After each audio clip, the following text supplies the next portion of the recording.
आप सभी को नमस्कार। आज हम बात करेंगे भगवान बुद्ध की। भगवान बुद्ध जिन्होंने शांति के मार्ग को अपनाकर हमारे भारतवर्ष के सभी बंधुओं को ज्ञान मार्ग द्वारा शांति स्थापित करने के लिए बहुत सारे प्रयत्न किए, जिनका हम एक बारीकी से अध्ययन करेंगे। बंधुओं, जब जब इस धरती पर अत्याचार की वृद्धि होने लगती है, तब तब कोई न कोई महापुरुष दिग्विजयी इस भारतवर्ष के पुण्य भूमि पर अवतरित होकर के संपूर्ण सृष्टि को अपना मार्गदर्शन करते हैं। उसी क्रम में आज हम जानेंगे भगवान बुद्ध को। भगवान बुद्ध का जन्म नेपाल के लुम्बिनी नामक स्थान में हुआ था। उस समय पूरा भारत अखंड था, नेपाल भी भारत का हिस्सा था और नेपाल में उनका जन्म हुआ। भगवान बुद्ध का बचपन का नाम सिद्धार्थ था और उनके पिताजी का नाम राजा शुद्धोधन था, जो शक्य वंश के राजा थे और बहुत ही पराक्रमी चक्रवर्ती सम्राट राजा थे। उनके माताजी का नाम महामाया थी। महामाया अपने पुत्र सिद्धार्थ को जन्म देने के 7 दिन उपरांत ही उनका देहांत हो जाता है और वह अपनी बहन गौतमी को सौंप करके अपना पुत्र सिद्धार्थ को अपनी बहन गौतमी को सौंप करके वह निश्चिंत हो जाती है, किंतु मृत्यु की काल सैया उन पर पड़ती है और उनके जन्म के उपरांत 7 दिन के बाद उनका मृत्यु हो जाती है और गोलोक गमन कर जाते हैं। किंतु उनका लालन पोषण भरण पोषण उनके मौसी गौतमी ने करती है और कुछ समय बीत जाने के बाद वो धीरे धीरे बड़ा होता है। उनको सभी प्रकार के सुख सुविधाओं से युक्त रखा जाता है। राजा शुद्धोधन हर एक तरह के प्रयास करते हैं कि उनको तनिक भी कष्ट नहीं पहुँचे, उनका जीवन सुखमय हो। संसार के अनेक संसाधन को जुटाकर उनके व्यक्तिगत एवं निजी जीवन को हर एक प्रकार से खुशियों से भर देते हैं तथा सुखपूर्वक जीवन को एक सुंदर ढंग से सजा देते हैं और कष्ट रहित जीवन की कल्पना वो सभी से करते हुए उनको अपने राजा अपने सभी दासियों से, अपने राज्य के अंतर्गत जितने भी दासियां थी, उस राज दरबार में काम करने वाली कर्मचारी, सभी को बताया जाता है कि ये जो हमारा पुत्र है सिद्धार्थ, इसको सांसारिक जगत के जितने भी चीज़ें हैं उससे इसको विमुख रखा जाए और उसके मुंह में ये ना पड़े और इनको सिर्फ राजघराने से ही ताल्लुक़ के रखा जाए। इनका ताल्लुक़ सिर्फ राजघराने से ही रहे। और जब ये सारी प्रक्रिया चलती है तब एक दिन उनके जो माली थे उनको सैर कराने के लिए बाहर ले जा रहे थे। उसी क्रम में उन्होंने रास्ते में देखता है कि एक शक्तिहीन, निर्बल, दुर्बल, कमज़ोर, पीड़ित, शोषित एक वयोवृद्ध भिखारी रास्ते में भिक्षाटन के लिए गुजर रहे थे। उसी क्रम में उनका नज़र उस दुर्बल भिखारी पर पड़ता है और वह देखता है कि वो भिक्षाटन के लिए याचना कर रहे हैं, लोगों से तरह तरह की बातें कर रहे हैं। लोग उसको नज़रअंदाज करके आगे बढ़ रहे हैं, बच्चे चिढ़ा रहे हैं, वो भिक्षा भी नहीं दे रहे हैं। वो उस कमज़ोर, दुर्बल, वयोवृद्ध भिखारी को, जो शक्तिहीन था, किंतु अन्य लोगों की दया दृष्टि उन पर किंचित मात्र भी नहीं पड़ता है और वह भिखारी अपना पीड़ा को अपने अंदर समेटते हुए एक अत्यंत दुर्बलता के साथ आँख में आंसू की ओझल को लिए हुए आगे बढ़ता है। और यह चित्र या दृश्य का अवलोकन कर सिद्धार्थ का नेत्र सजल हो जाता है और वह मन ही मन अत्यंत कल्पना करने लगते हैं कि यह जो दृश्य है यह कितना कुंठा भरी दृश्य का अवलोकन आज हमने किया। यह कैसा मानवता है जहाँ हमारे राज्य में एक ओर हम सुखपूर्वक जीवन जी रहे हैं तथा अपना जीवन अच्छे और भौतिक संसाधन युक्त अपना खुशीपूर्वक अपना जीवन को व्यतीत कर रहे हैं, वहीं दूसरी ओर एक भिखारी समाज में नैतिकता जरा सा भी नहीं रह गई कि उस भिखारी को कुछ खाने के लिए भूख से जो तड़प रहे हैं उनको कुछ रोटी दे दिया जाए, कुछ अन्न प्रदान किया जाए।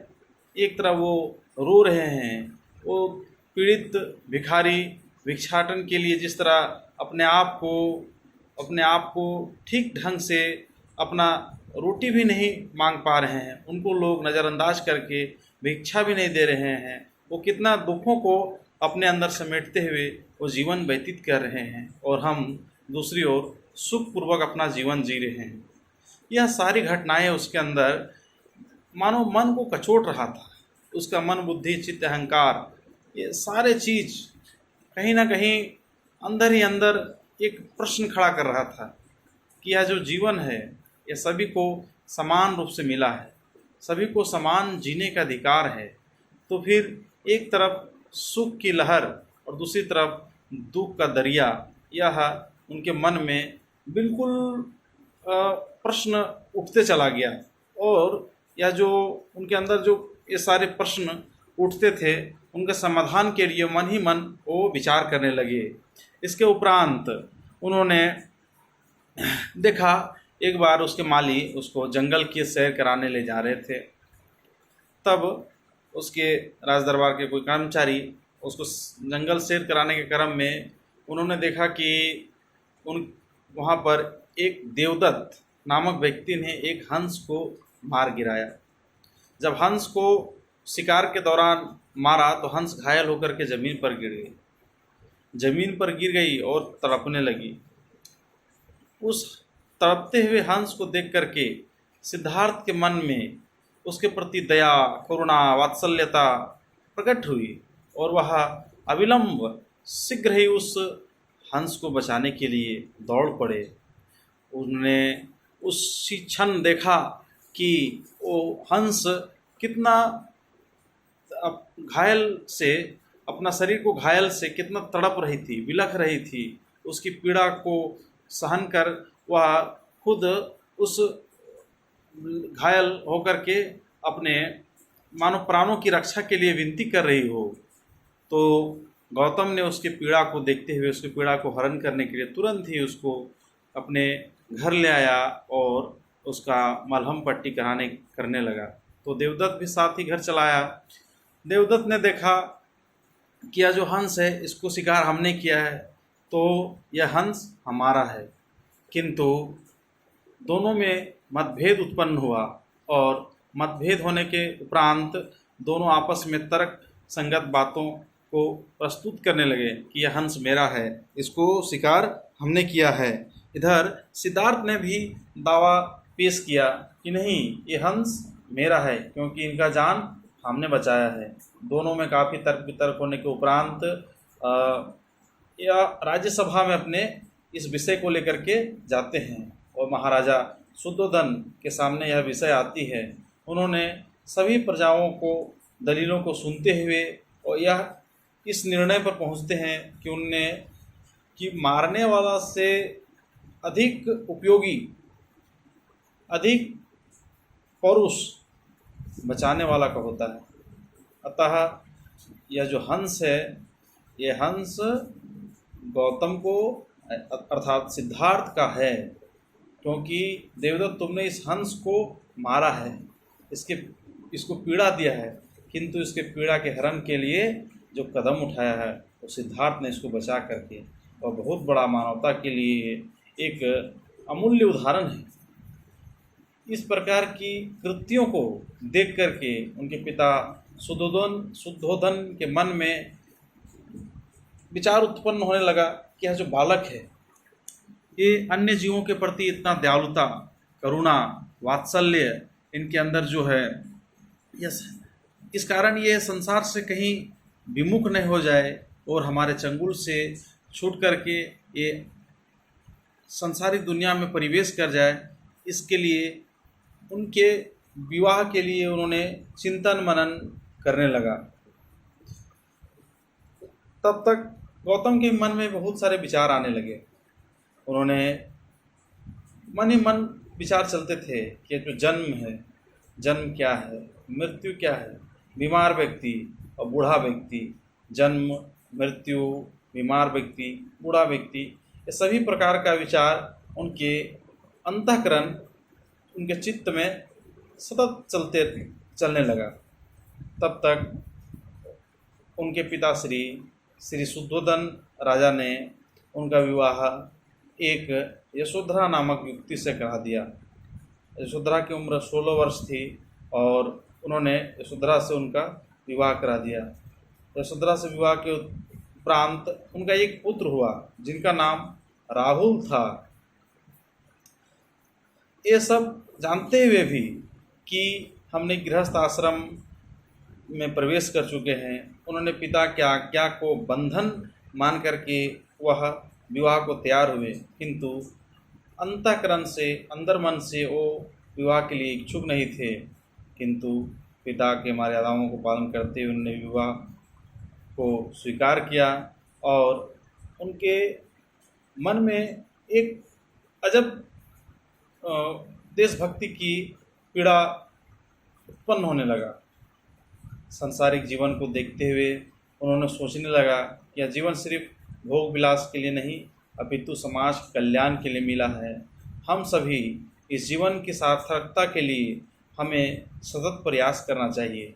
इस हेतु से उन्होंने संसार की दुनिया की ओर जाने के लिए चिंतन मनन करने लगा और अपने राज्य का परित्याग करके उन्होंने मन ही मन संन्यास जीवन की ओर गमन करने के लिए घोर चिंतन में वह अपना चिंतन मनन करने लगा। गौतम के समय जो सामाजिक व्यवस्था था सिद्धार्थ के समय, वह अत्यंत ही पीड़ादायक था। उस समय की स्थिति भयावह था कि उस समय के स्थानीय ब्राह्मण जो थे वहाँ के, वो उस मगध क्षेत्र के अंतर्गत जितने भी यज्ञ होते थे उस सारे यज्ञों में अनेकों बेजुबान जीवों को हत्या करके उस यज्ञ सिद्धि के लिए कामना करते थे, किंतु वह यज्ञ सफल हो जाए इसलिए उस जीवों को बलि दिया जाता था। यह घोर अपराध था। किसी जीव को हत्या करके किसी देवी देवता को प्रसन्न करना यह भ्रंश उस समय के ब्राह्मणों ने फैलाया था और इस बहाने वह वहाँ के राजाओं महाराजा से अनेक धन इकट्ठा करते थे। यज्ञ को उन्होंने पुण्य का काम नहीं अपितु एक व्यापार मात्र बना दिया था और यज्ञ के माध्यम से अनेकों सहस्त्रों सोना चांदी गहना धन दौलत और अनेक प्रकार की गौवंश गौधन अर्जित करते थे। एक प्रकार के मानो उन्होंने उन लोगों का एक व्यापार था। इन सब बातों को उनके मन में चलते चिंतन करते हुए उन्होंने रात्रि में, जब मध्य रात्रि था, तो चंडक को बुलाया और चंडक को कहा कि आप हमें जंगल छोड़ दो। चंडक ने तुरंत ही प्रश्न का उत्तर दिया कि महाराज, आप इस समय जंगल जाएंगे क्या? यह मध्य रात्रि में आपका जाना ठीक रहेगा? एक काम हम नहीं कर सकते। किंतु उनके बार बार आग्रह करने पर, सिद्धार्थ के बार बार समझाने पर उनके सारथी जो थे, उस राज्य के कर्मचारी चंडक ने उन्हें मध्य रात्रि में उनको जंगल छोड़ाया, जो पूरी तरह से काली कलीमा छाया हुआ घनघोर अंधियारा, घना जंगल, विचित्र वन्य प्राणी उस जंगल में निवास करते थे। उन सबों के बीच में वो असुरक्षित होकर के उस जंगल में जा पहुँचे। फिर पहुँचाने के उपरांत चंडक ने उससे कहा कि आप अभी भी मान लो राजकुमार जी, अब वापस चले आओ। किंतु उनका फैसला तो अंतिम फैसला था, उन्होंने निश्चय ही कर लिया था कि अब हमको घर वापस भी जाना। उनके वन जाने के लिए उनकी जो पत्नी थी यशोधरा, उसका भी सहयोग था। वो अपने पति के विचार को देखते हुए उनको उनके रास्ते में सहयोग करने के लिए उन्होंने ही सारी व्यवस्था को बनाई थी। अन्य अन्य इतिहासकार अन्य तरह की बात बताते हैं, किंतु जो सिद्धार्थ था उस जंगल में जाकर के किसी एक आश्रम में एक ब्राह्मण से दीक्षित हुए, ज्ञान प्राप्त किए। फिर दूसरे ब्राह्मण से यहाँ गए, दूसरे सन्यासी के यहाँ जाकर के दीक्षित हुए, ज्ञान प्राप्त किए, और इस प्रकार अनेकों अनेकानेक ज्ञान एन केन प्रकारेण सभी प्रकार से ज्ञानों का वृद्धि कर वह आगे की ओर बढ़ने लगा, आगे अग्रसर हुआ। उसी क्रम में उनके एक बौद्ध भिक्षु ने उन्हें रोका कि आप कहाँ जा रहे हो। तो उन्होंने बहुत सारे समझाया और उनको भी अपना अनुयायी बना लिया। अंतोगत्वा उन्होंने जिस फल्गु नदी के किनारे पीपल वृक्ष के नीचे उन्होंने ज्ञान जो प्राप्त किया था, और उस ज्ञान को प्राप्त करने के बाद उनके अंदर वहीं से वो महात्मा बुद्ध बनने की ओर अग्रसर हो गए। और गया शहर के नज़दीक ही वह जगह है जहाँ बौद्ध गया नाम करके वह स्थल है, वहीं पर उन्होंने वह ज्ञान प्राप्त किए थे। और उस बौद्ध गया अभी प्रसिद्ध तीर्थ स्थल के रूप में बौद्धों का प्रमुख तीर्थों में से एक में जाना जाता है। तीर्थ स्थल कहने का मतलब है कि कहीं ना कहीं उसमें सिद्ध पुरुष का सिद्धि हुआ है। अनेकों जगह तीर्थ स्थल है भारत में, हर एक प्रकार के तीर्थ स्थल हैं। हर एक प्रकार के तीर्थ स्थलों में सभी प्रकार के लोग का एक सिद्ध पुरुष का वहाँ पर अच्छे संस्कार युक्त, अच्छे संस्कारवान व्यक्ति का जो देश धर्म राष्ट्र के लिए कुछ किए हैं, कुछ अच्छे चीज़ किए हैं, उन लोग जो अच्छे चीज़ करने के उपरांत जो सिद्ध हो गए, उनके नाम पर वो सिद्ध स्थल तैयार किया गया, जिनका नाम रखा गया तीर्थ क्षेत्र। तो सभी तीर्थ क्षेत्रों में कहीं ना कहीं कुछ ना कुछ ईश्वर का अंश है, रहस्य है। और उसके उपरांत उन्होंने वाराणसी चले गए। वाराणसी की जगह है सारनाथ, वहीं उन्होंने अपना पहला उपदेश दिया था। पहला उपदेश में काफ़ी देने के उपरांत काफ़ी लोग प्रभावित हुए थे, और उनके उपदेश से काफ़ी सारे व्यक्ति उनके अनुयायी बने थे। और वहीं से वो सिद्धार्थ से गौतम बुद्ध कहलाने लगे। गौतम बुद्ध मगध क्षेत्र में प्रवेश करने के समय उनके राजा, वहाँ के राजा बिंबिसार ने उनका भव्य स्वागत किया था।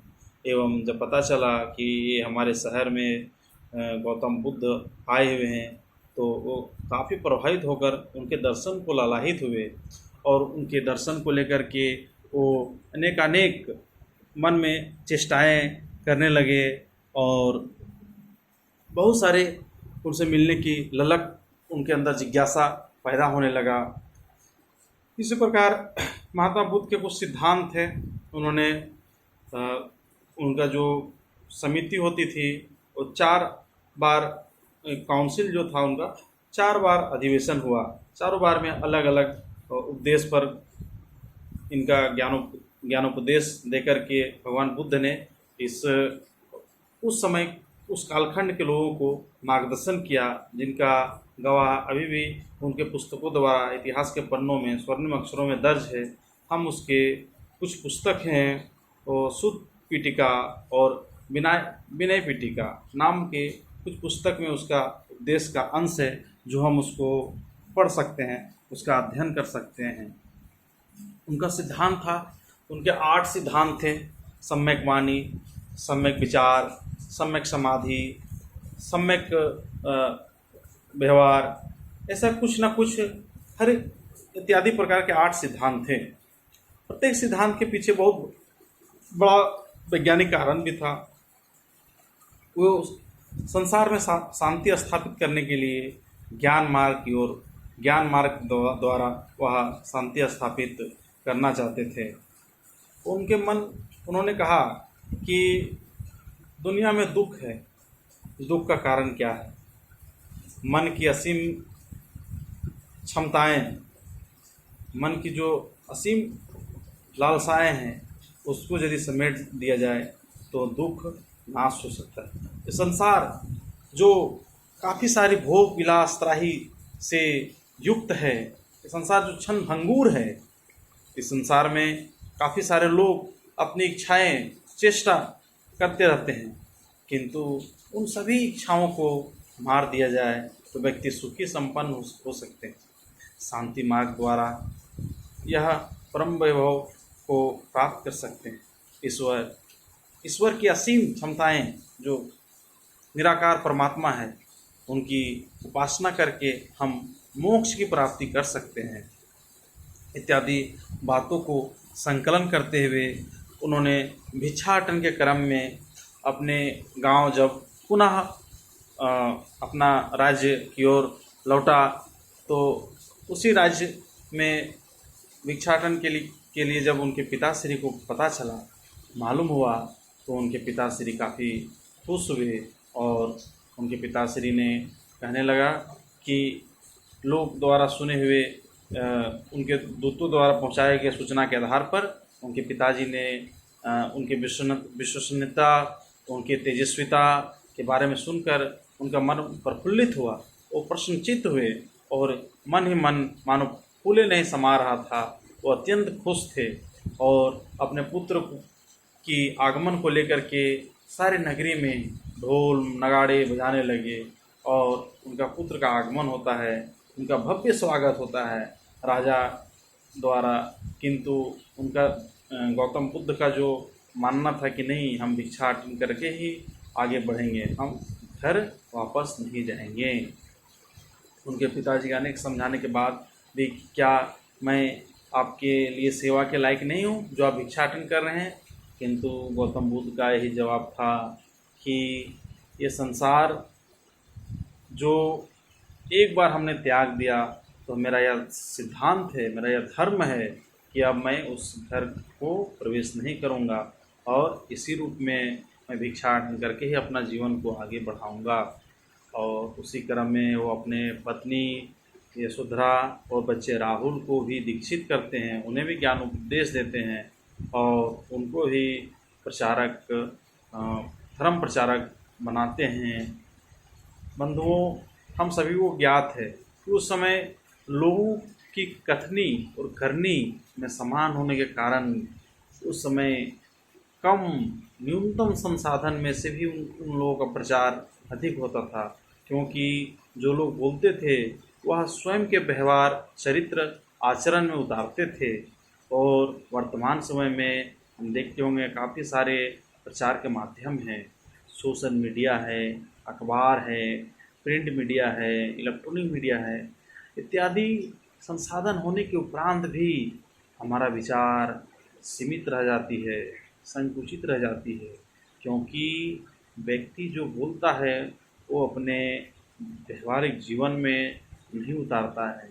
इसके कारण उसका जो विचार है, उसका जो मन का जो व्यवहार है, वो समाज में नहीं फैल पाता है, क्योंकि उसका जीवन आदर्श समाज के सामने, उसका जीवन का जो अनुशासन, जो लौकिक शिष्टाचार है, वो जगत के अनुरूप नहीं होता है, उस समानुकूलित परिस्थिति के अनुकूल नहीं होता है। जिस विषय को वो प्रेजेंटेशंस करने वाले रहते हैं, उस विषय के अनुरूप उनका व्यवहार नहीं होने के कारण लोग उसको इग्नोर करते हैं, नकारते हैं, सिरे से खारिज करते हैं।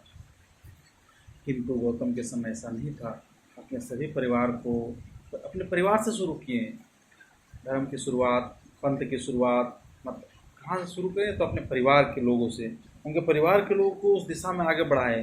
तब लोग उनके विचारों को आदर्श मान के उसको अपनाते थे, उसको स्वीकार करते थे। ये सभी तभी हो पाता था जब गौतम ने ये सभी क्रियाकलाप अपने स्वयं के जीवन से उतारने के लिए प्रयास किए। अपने जितने भी कार्यकर्ता थे, उनके जितने भी कार्यकर्ता करने का अर्थात जितने भी परिवारजक थे, परिवारजक मतलब जो गृह त्याग करके वन गमन की ओर निकल गए थे, महाअभि निष्क्रमण जो लोग थे, ये सभी लोग उनके जितने सन्यासी थे सभी को परमार्थ की, ईश्वर की गाथा को बताते थे कि लोभ, मोह, अहंकार ये सब से बचना चाहिए और सत्मार्ग, सद्बुद्धि दे करके उन्हें सतत आगे बढ़ाते गए। समता के सिद्धांत पर उनका आचरण रहा।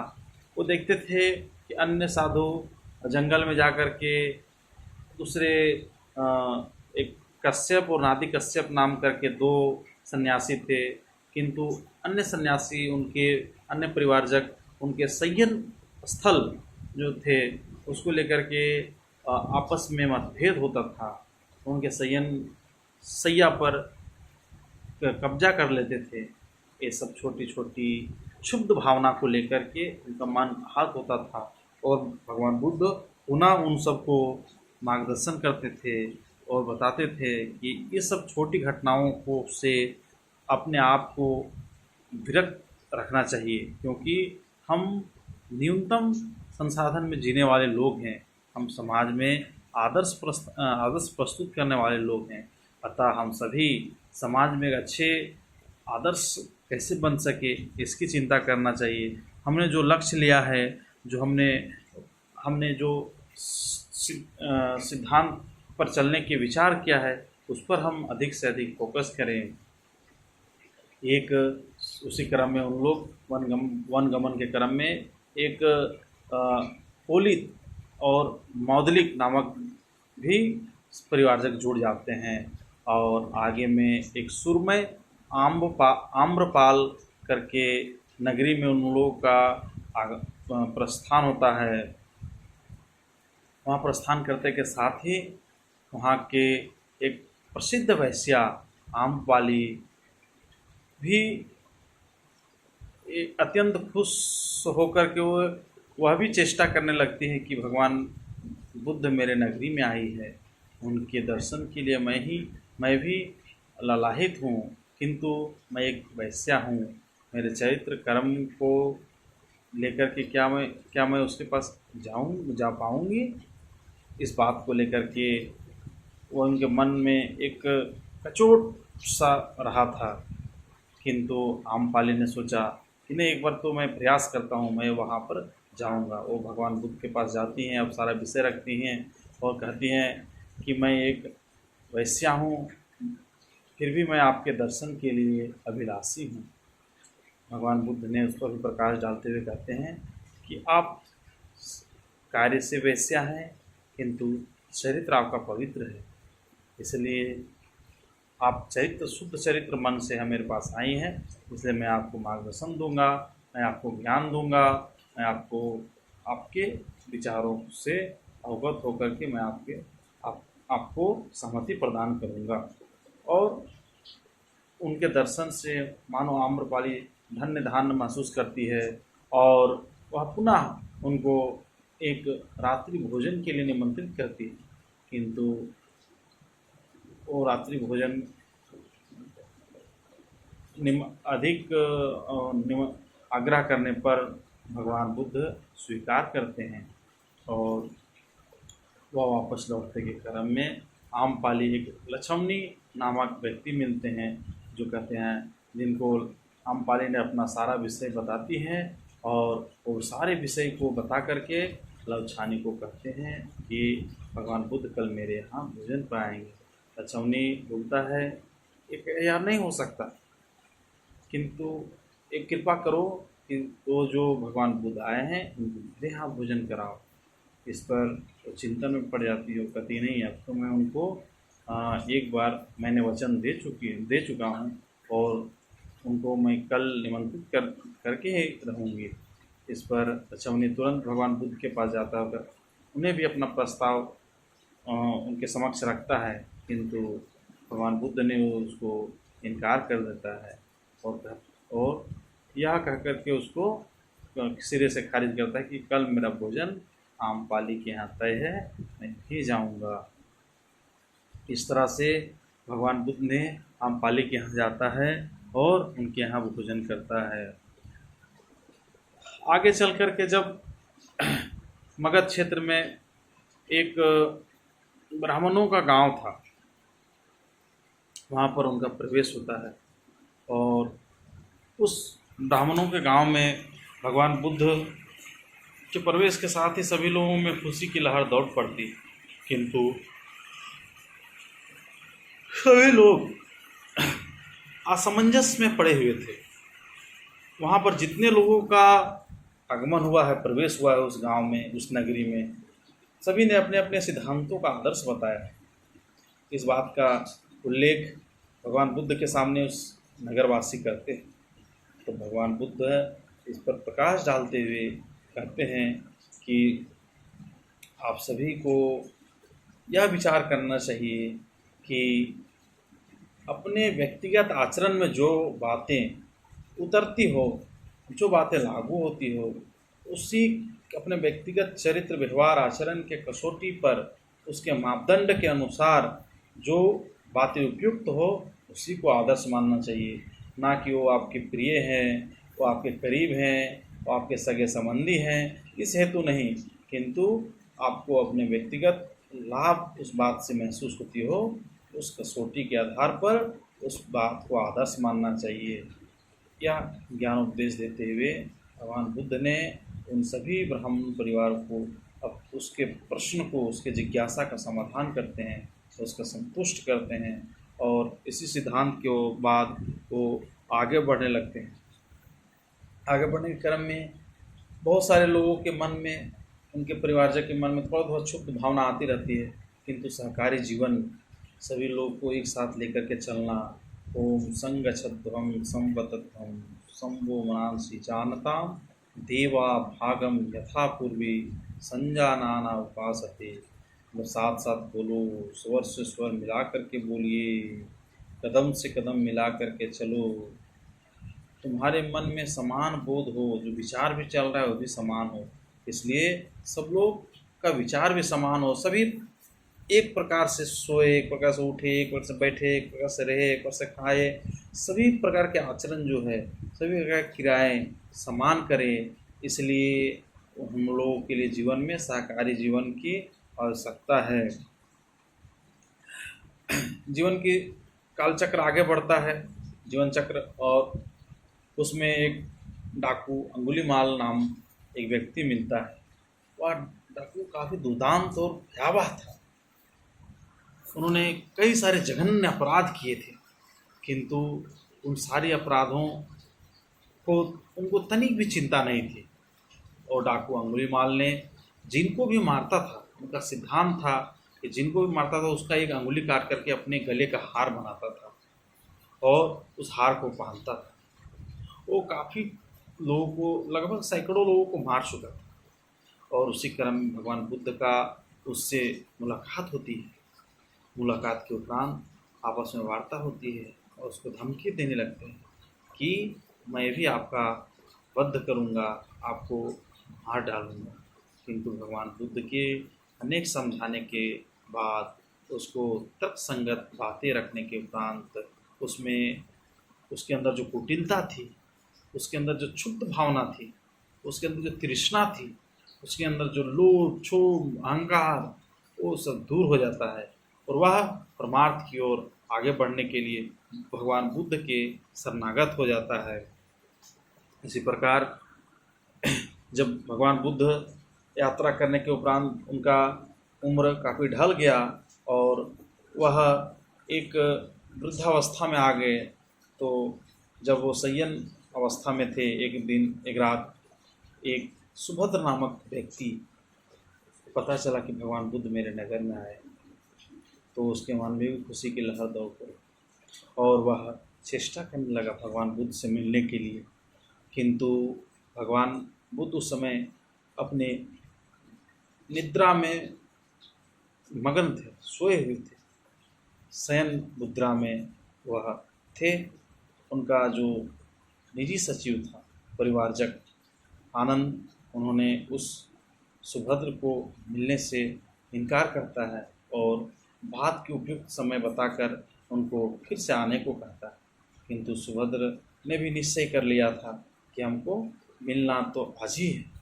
अनेक अनेक बार वार्ता करने से उनकी आवाज़ भगवान बुद्ध तक पहुँचती, भगवान बुद्ध के कानों से गूंजती और भगवान बुद्ध ने उनको पुनः आमंत्रित करता है और आनंद से कहता है, आनंद उसे आने दो। जब व्यक्ति का अंतिम समय आ जाता है, मृत्यु मंडरा रहा है, उस समय भी लोक सेवा, परमार्थ हिताय, बहुजन सुखाय, ये भावना चलती रहती है। और उस समय भी वो ज्ञान उपदेश उनको दिए, तनिक भी घबराए नहीं, व्यक्तिगत शारीरिक स्वास्थ्य का तनिक भी चिंता नहीं किए और उनको वह उपदेश उन्होंने दिए। इस प्रकार सुभद्र भी उनके शरणागत होकर के उनके अनुयायी बन जाते हैं। और इस प्रकार बहुत सारे विषयों को लेकर के भगवान बुद्ध ने लोगों को उनके समस्याओं को जड़ से मिटाने का प्रयास करते हैं। बाद के कालखंडों में भगवान बुद्ध का जो पंथ था, बौद्ध धर्म, वो धीरे धीरे वो बिखरने लगता है, वह उसका पतन एवं ह्रास होने लगता है। इसके पीछे मूल्य कारण था कि उस समय के ब्राह्मण अपने गलतियों को सुधार करके और बौद्ध धर्म पर टीका टिप्पणी कर करके सनातन धर्म को प्रबल बता करके उनके अनुयायियों को भंग करते हैं, उन्हें उनके अनुयायियों को एक प्रकार से ध्रुवीकरण करते हैं और धीरे धीरे यह लगभग विलुप्त होते जा रहा था। वर्तमान समय में जर्मनी, यूरोप और चीन, इन देशों में इनका आधिपत्य स्थापित है। हम सभी लोग आज बुद्ध पूर्णिमा के दिन इनके विचारों को सुने। आप सभी को अंत तक सुनने के लिए बहुत बहुत धन्यवाद। दीपक कुमार,